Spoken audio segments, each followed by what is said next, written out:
Welcome back to Airborne. I have a pretty good show on here today.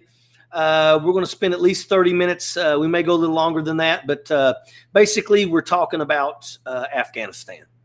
And everybody knows the situation right now that's going on. Everybody understands that we've been there for the past 2 decades. And I got two amazing people on the panel today. Both of them are veterans of the United States military, one the U.S. Army and the other the Marines. So without further ado, I'm going to bring on Ike McCorkle, who is running in Colorado. And I'm going to bring on Marcus Flowers, who is running in Georgia. What's up, guys? How y'all doing? Oh, pretty good. How about you, Major? Staying busy, man. Angering people, but, saying what needs to be said. What about you, Ike? Well, that's kind of par for the course out in these rural red districts. But, sometimes you got to kick in the door and piss people off in order to be heard. And so, I think that's, what we need to do in this case. And, I want to first thank yourself and, thank Marcus for you guys' service to our nation. There's nothing like raising your right hand, stepping on those yellow footprints, during a time of war. And, I think that's what all of us here did. And so I just want to thank you guys and tell you how proud I am to be here with you this evening. Well, thank you. Yeah, I appreciate that. For everybody here that's watching, I'm going to ask each and every one of y'all. We got just 39 people on here right now. I didn't really advertise for this because I plan on posting this and then trying to get everybody to share it. So I'm asking each and every one of y'all to do just that. Make sure you're sharing this video. Both of these two people right here have thrown their hat in the ring to run for Congress. And, right now we have a lot of stuff that we're seeing in terms of Afghanistan. And everybody right now wants to be armchair quarterbacks. But I know that, I want to make sure you guys kind of give us a little bit of a story right off the bat of your experience and if you did any time in Afghanistan. We'll start with you, Ike. Yeah.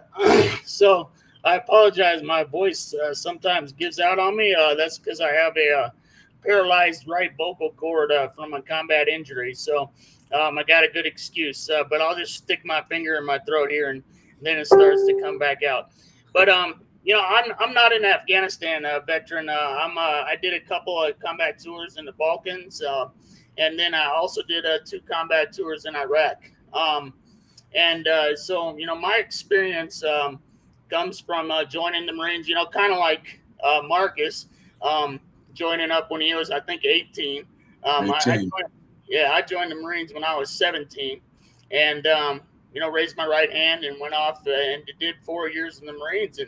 And then I got out and I was back in college, planning, and I was in the reserves in Bessemer, Alabama, and I was planning to finish my degree. And, it was the Clinton years, so peacetime. And, so I transitioned to reserves, went back to college, and, a couple months after I was back in school, 9/11 happened. And I'm sure the same was true in the Army. But the day after 9/11 happened, there were 5,000 prior service Marines at the recruiting station wanting to raise their right hand and rejoin the service to defend our nation. And, I think that's partially what we're here to talk about this evening that you mentioned. And although I'm not an Afghanistan veteran, I'm certainly a post 9/11 veteran and can speak to the hardships of combat. And then I can talk a little bit about the geopolitics and of us being in Afghanistan. So, and I'd love to get you guys, to say a few words too. You guys being the Afghanistan veterans. Yeah, outstanding. Go ahead there, Marcus. Well, like you said, I joined the Army at 18. I started out in the reserves while I was in college in Montgomery, Alabama, 282nd Quartermaster Battalion. I left the reserve to go active duty, because it's just what I wanted to do. They didn't let me go. I went overseas, and like you, I served in the Balkans as well, Iraq and Afghanistan. And there I had, interpreters, also had people who did all kinds of things coming from a logistics background that worked for me, whether drivers, did other logistical things, or supporting the men in uniform. That was my job. But to talk about Afghanistan specifically, having been there on the ground for 4 years, having interpreters there, and I'm just going to put this disclaimer out. My interpreter from Afghanistan got out years ago, probably back in 2015 or 2016. I want to say he moved to the States. I'm not going to say where, but he's actually here in the South somewhere. So, I was thankful for that. But there are many other people who worked with me who are still there. I had the pleasure of working with the Afghan National Army and a lot of those guys. And from my perspective, doing what I did, working with them so closely on a day-to-day basis, their commandos, the regular army, the Afghan National Police. So from my perspective, there was a lot of corruption there at the top. And I'm talking at the presidential level, throughout the cabinet. They did not respect the soldiers on the ground, with the exception of the commandos, who had the best of everything. I worked with one of the commando units out of Afghanistan as well. But the regular army guys, I would see guys wearing tennis shoes instead of boots. They weren't getting paid very often. And these guys wanted to feed their families. They also weren't getting fed. At the dining facility there, like I said, it was my job to make sure certain things happened. I had to help them out with their logistics and teach that to them. I was a mentor. That was part of my job also, mentoring Afghan National Military. These guys, and you expect morale. I hear a lot of people talk about things like, oh, you guys won't fight for their country. These guys did want to fight for the country, but they wanted to be treated with respect as well. And a lot of them were, hey, they're not supporting us. Why are we going to support them? You understood that morale being on the ground. And from my unique perspective, I could speak to that. And like you said,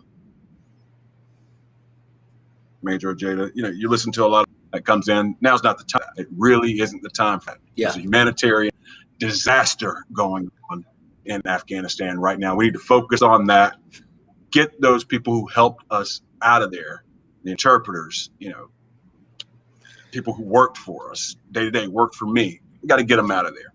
Absolutely. So that's what I stand. No, you're spot on, and I want the people out there to know, and this is another reason why we have to share these videos like this and get these out to everybody. Both of these two people are running to serve in Congress. Both of these two people have found themselves in harm's way on combat zone soil. So who better to send to Washington, D.C. that can stand up and actually fight to keep us out of forever wars? Or if we find ourselves in one, how to better support the troops and the people on the ground. Because just what Marcus Flowers said, a lot of people want to sit here and they want to armchair quarterback. But how do you convince people to fight when you don't feed them, when you don't pay them? And this is a real situation. We actually we trained and equipped 300,000 Afghan troops and another 100,000 plus Afghan police. And literally in 11 days, they didn't even put up a fight.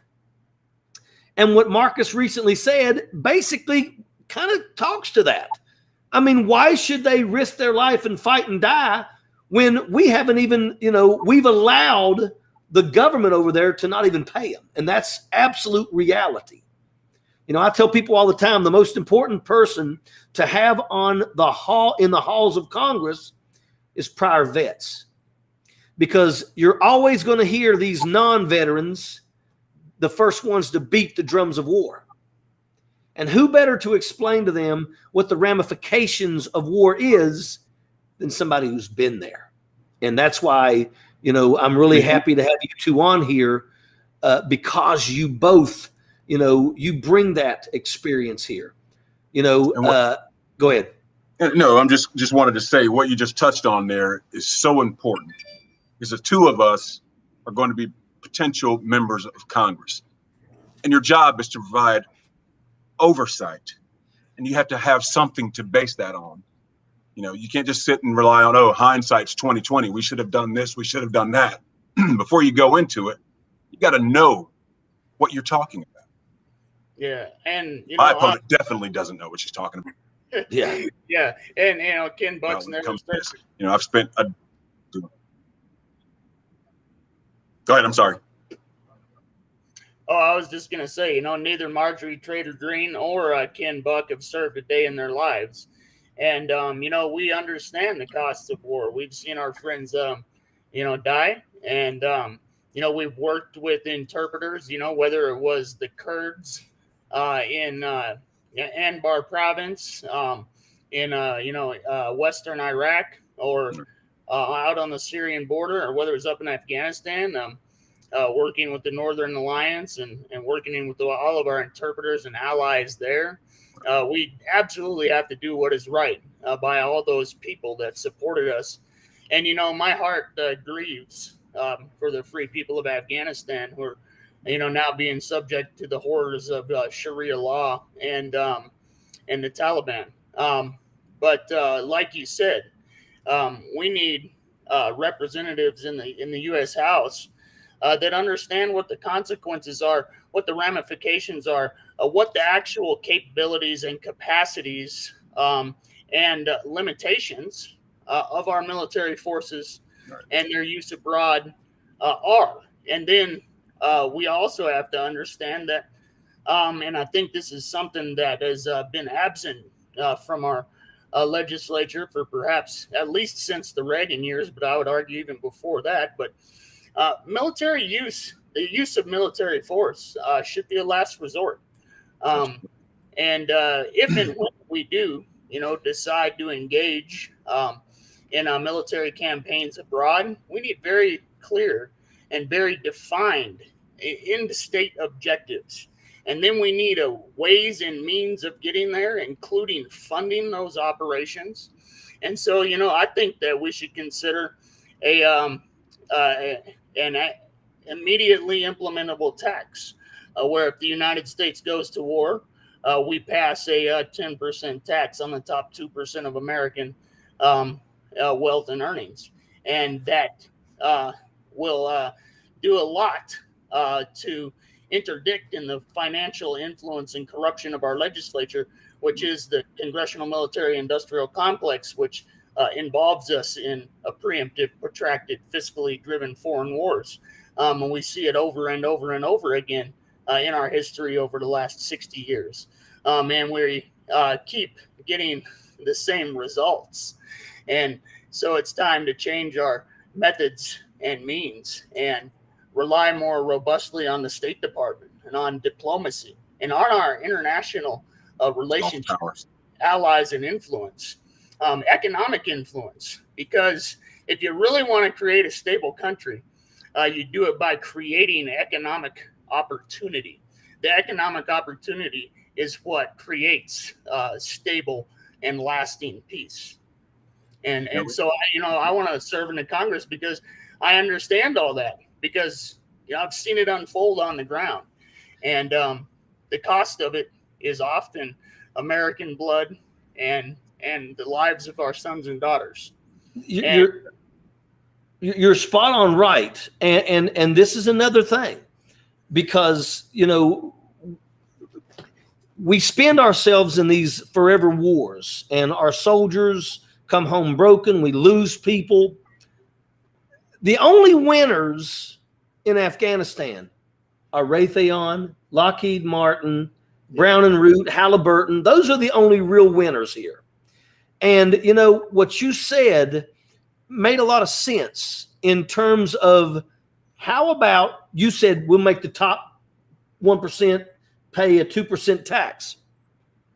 Right now, our VA is packed with 20 years worth of soldiers, sailors, airmen, and Marines that have come home broken.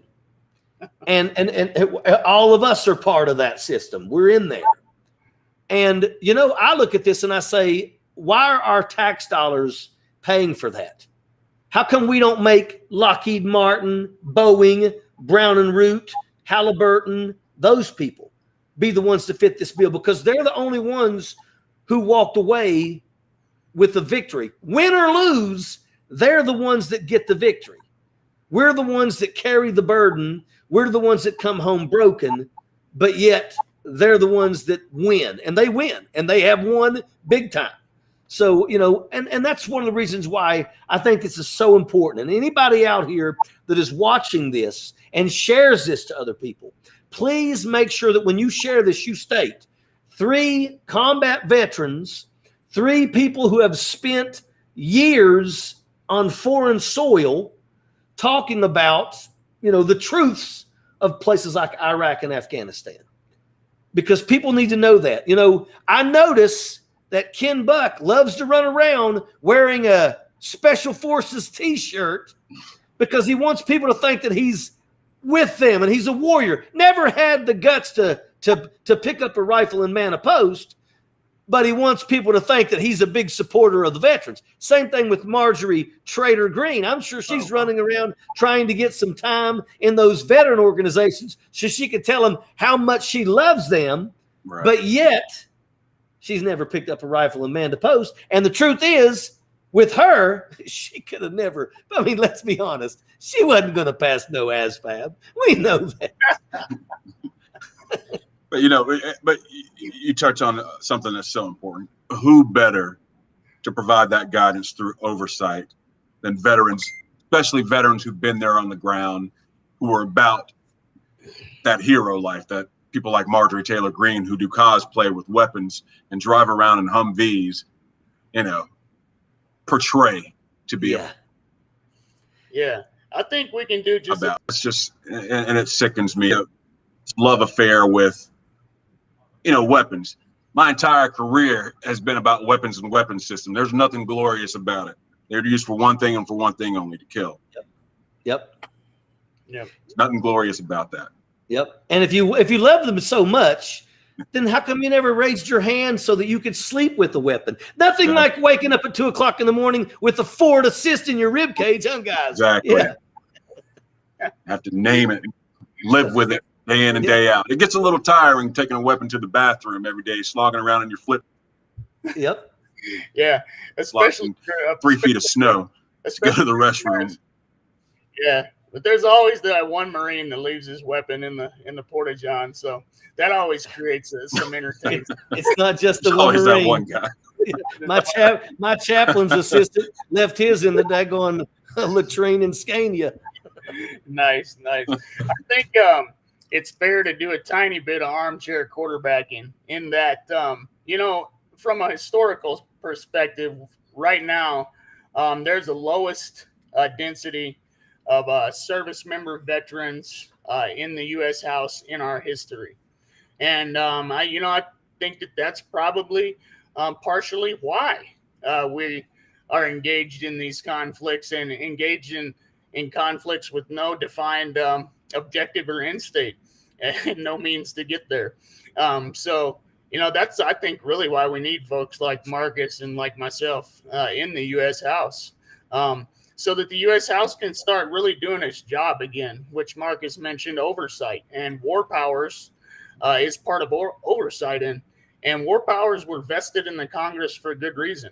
And it's because we didn't want one branch of government unilaterally or preemptively involving us in military conflict without the deliberative process being in place. The deliberative process takes place in the legislature, not the executive branch. And that's why war powers were vested in the Congress, because the founders knew that we would be less likely to be involved in protracted or fiscally driven conflicts that don't serve the security or the prosperity of the American people. And so, I think it's fair to armchair quarterback a little bit in that I do believe that if we had higher density of service veterans in the U.S. House and Senate, that we would be less likely to be in these quagmires in the first place. Well, I actually I did a agree. video for TYT yesterday, and it was in reference to Tom Cotton. Congratulations on that new gig. Yeah, that's pretty awesome, man. But Tom Cotton, he admitted it. Here's the deal. I hate to say this because, obviously it's Republican and Democrat, but for some odd reason, these Republican veterans are so easy to forget about, the oath that they took when they raised their hand and to support and defend the Constitution against all enemies, foreign and domestic.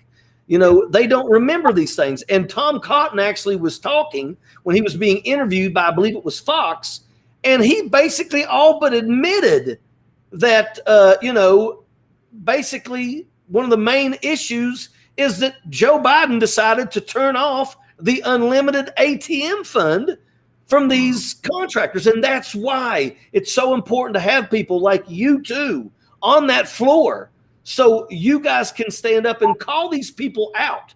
See, that's the problem that we have in Washington, D.C. We don't have enough people that have the backbone to look somebody in the face and say, you're a liar. And that's why we need to do what we can to get people like Ike and Marcus in these positions. And I'm asking everybody on here, you can go to each one of their campaigns, and I hope that you do, and I hope that you donate. I want you guys to also go to NoDemLeftBehind.com, and I want you to donate because you can donate directly to them, and then we can help them as well. So this is important because let me tell you something. It's not cheap to run for office, but these two people right here have a phenomenal insight as to what's going on right now, especially when you are a country at war. And we need more people like them on that House floor. And I let me tell you something. I really do. I thank both of you guys for throwing your hat in the ring. I know what this is like. I ran in 2018, and it's literally like a combat deployment. You get off the plane and you go nonstop until it's time to get back on the plane and go home. Yep. So I commend both of you guys. And I'm going to tell you, Marcus, Northern Georgia. You're talking about, a place where, you have to absolutely get out there and slug it out. A lot of people in that area like Marjorie Taylor Greene because of one thing, because of the color of that skin. We're gonna get out. We're gonna get the message out to people. A lot of the things that people don't know about Marjorie Taylor Greene, nobody knew her here before. Now that's the truth. Yeah, she was running in a different district before. Thought he was going to retire at the last moment. She dropped in, self-funded in the primary, ran those commercials. People had no idea who she is. It's a different story next year.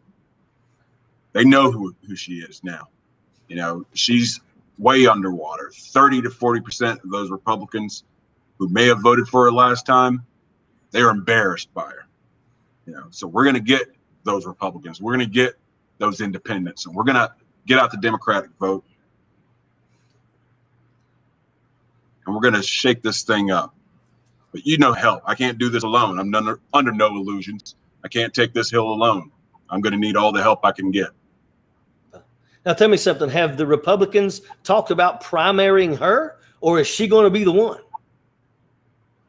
I've heard, rumblings. So until it happens, we're going to focus on what it is that we can control in our campaign, and having help from Vote Vets and No Dem Left Behind. That's going to be huge.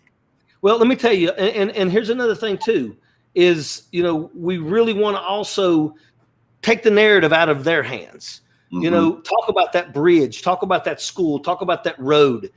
First and foremost, what has Marjorie Taylor Greene brought to Northern Georgia? She ain't brought nothing. She ain't passed the bill. Infrastructure. That's right.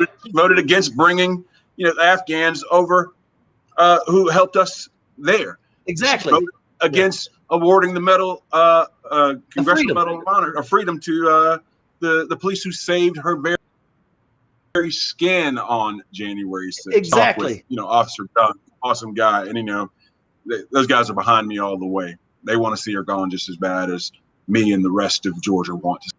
That's awesome. Now, what about Ken Buck?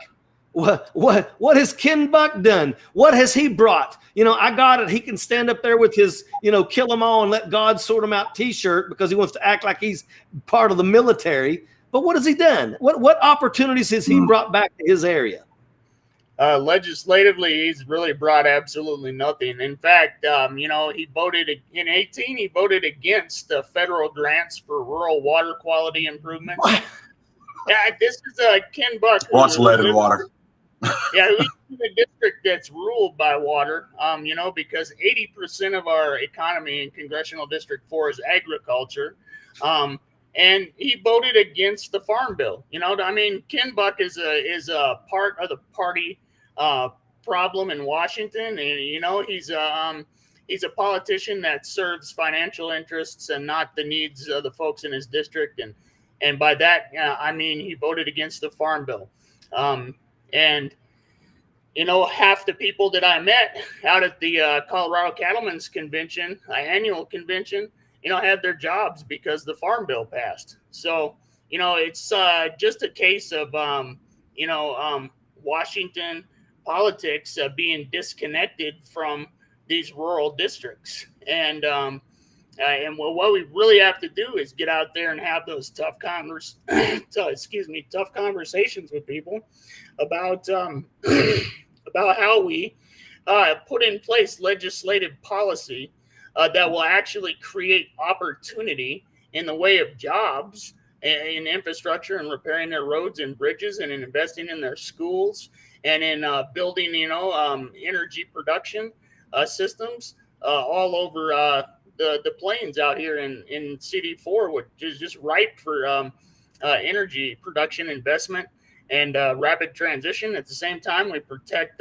these oil and gas workers' jobs so that they're not left behind the way that coal industry workers were left behind right up in Craig, Colorado, when that industry became less lucrative than oil and gas did. The same is happening economically speaking with renewable energy production. It's more economical, it's more profitable to invest in that. So these companies are transitioning, and we need to make sure that workers are protected moving forward, and that we put legislative policy in place that'll actually invest and create opportunity in these rural districts that for decades have really been left behind. We got to remember to remind people that this infrastructure is about our national security. Jobs. We have to have it. Yes. Like jobs. Yep. At the end of the Spot day. on. Yeah. Spot on. Yeah. I want everybody to know, Ike holds his hand to his throat. Ike's a Purple Heart recipient. He's been wounded in combat. So, that's just another, thing. This guy's bled for this country. Who better to represent the people of Colorado than Ike? So guys, look, I appreciate you guys. We've been on here now for 30 minutes. I'll stay as long as you guys want to stay. The people in the group here seem to really appreciate both of you guys, but everybody, you got to understand, these guys are running for Congress. Their time is absolutely listed. I mean, every minute of the day, they have something that they got going to do. Guys, I appreciate both of you guys. I'd love to have you guys back on whenever big topics pop up. Let's do this again. It's not an issue. Everybody, first off, Ike, tell them where they can go to donate. Yeah, so go to my website, which is www.ike4co.com. So that's ike4co.com. And you can click the contribute link right on there and make a contribution to get, financial corruption, which is the core of the problem in Washington today. Financial corruption of the motivation of our legislature to serve the will and the interests of the people before shareholder profits and or international conglomerate corporations that those shareholders own.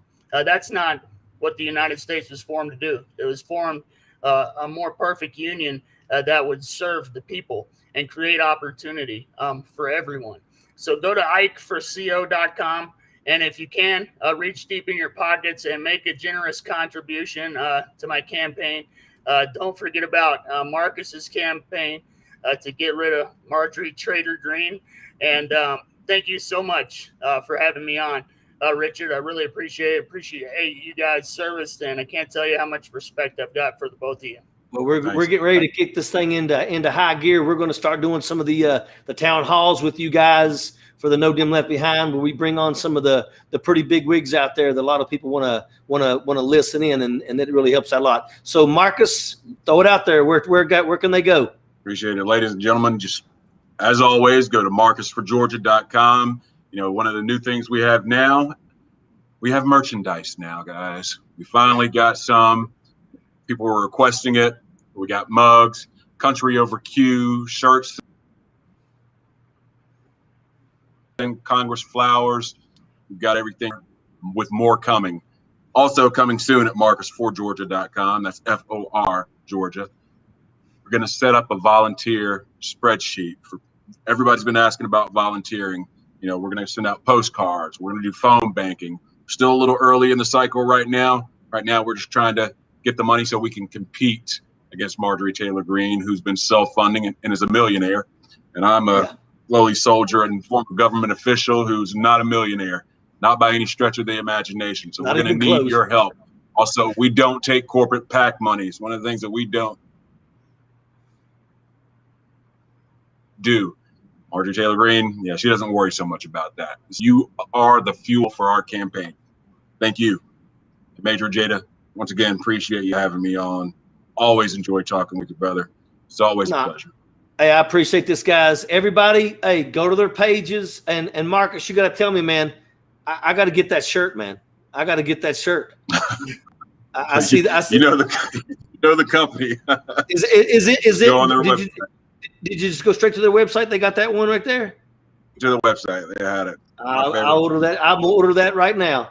Okay, guys, I appreciate you guys. Everybody share this video. Send it to every friend that you have. If you know anybody in Georgia and you know anybody in Colorado, you've got to send this directly to them and tell them to please listen to it and share it amongst their friends in Colorado and in Georgia. Guys, I appreciate everything you guys do. Get back out there, start knocking on them doors, and let's change some people's minds. Sappers clear the way. Airborne all the way. Oh, airborne. Airborne. Thanks, guys.